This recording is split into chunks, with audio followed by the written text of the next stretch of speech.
How's it going, MEJO 588? Giving my presentation on Samsung Neon today from my bedroom, but hopefully this goes all right. So Samsung Neon, in simplest terms, is like the chatbot, not like the one we made earlier this semester, because it actually has an element of AI, where it learns and remembers, and it has a human face and personality. So that's like the big differentiator. It's kind of like a Siri or Alexa, except there's more of a human character element to it, instead of just a voice.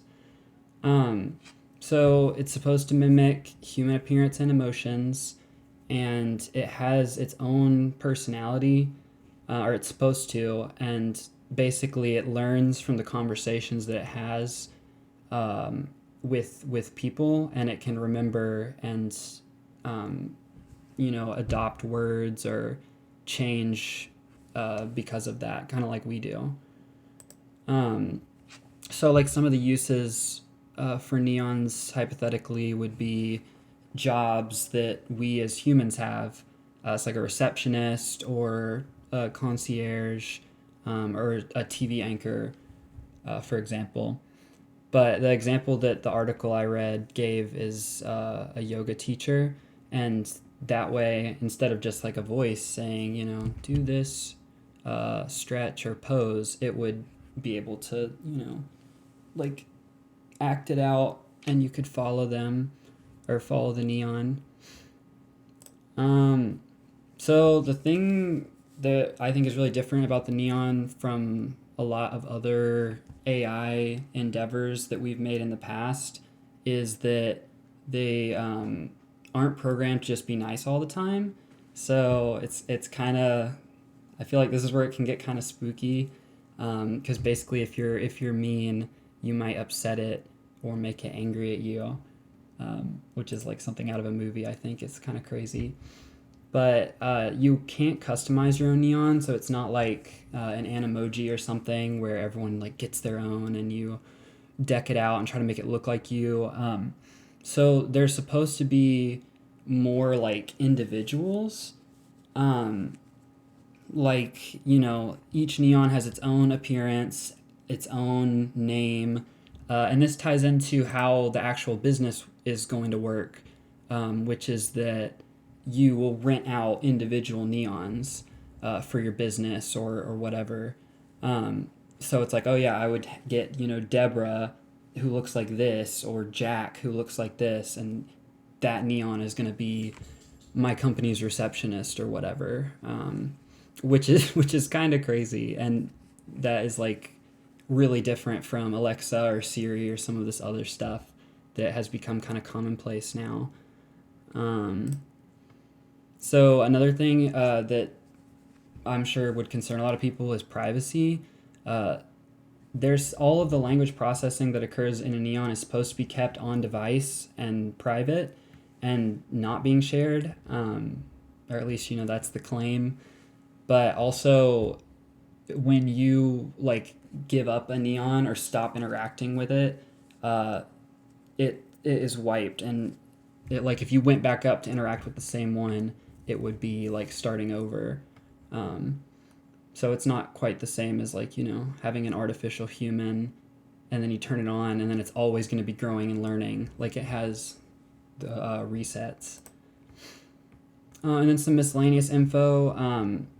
So they're all modeled after real people, but supposedly they can make one that is not like a real person, or that is like a real person but is not identical to a real person. There's supposed to be a beta released late this year. I don't know how.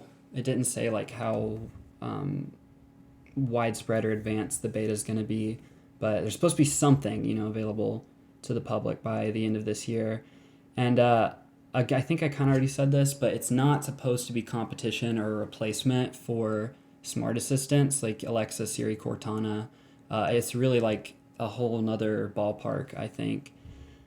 We don't know the cost or the price as of right now, and we also don't know if they might react negatively, like chatbots in the past have. That kind of, I think, ties in with they can have more human-like feelings, even if they're generally regarded as negative feelings, like anger or sadness or whatnot. So that ties into, I think, ethical concerns. So like, what if there isn't a successful failsafe and it becomes profane, and like your artificial receptionist at your business or whatever is saying something that's like racist or something like that? There's obviously an ethical dilemma. Um, Also, this one wasn't an article at all, but it just kind of made me think of the uncanny valley. I wonder if that's like going to end up being, and maybe this isn't so much ethical, but like a hump that has to be overcome, because I think that there's going to be a lot of people that are just unsettled by how realistic and human like it is without actually being a human. And then the article does mention, like, where do the ethics surrounding the creation of digital life come into play? Because it's not like sentient. Obviously, it'd be a way bigger news story. But once you're able to grow and learn and remember and have a collection of memories, it's like, how close are we getting to that line? So as for storytelling, what part might they play in the future of storytelling? And my main thing with this is, if it becomes like the next step in like our march towards trying to create artificial consciousness or artificial sentience. We draw our stories from life. So like, think of all of the movies, TV shows, art that would be inspired by this if it was to become reality. Like, think about I thought of the movie Her, which is sort of like this guy that falls in love with an AI that's like Siri. It's equivalent of Siri. And just imagine if it was Siri, but also it had a face and it was so much more human-like, and it could learn and remember and grow. I just think that's pretty crazy. But also for storytelling, you've probably seen the deep fake videos that'll go around on like Facebook and stuff every once in a while, and it's like someone can take a person, a celebrity, politician, whatever, and use AI to kind of make it look like they're saying this or that when they actually aren't. And this technology is kind of like that, like with the face. Um, it looks like this. Go back to this picture, but that if that could be used for storytelling, in a creative sense, but also potentially in a negative sense if it's used to spread false information around. Yeah, thank you for watching. Hopefully, I'll be in the classroom all set up to answer questions if there's any questions.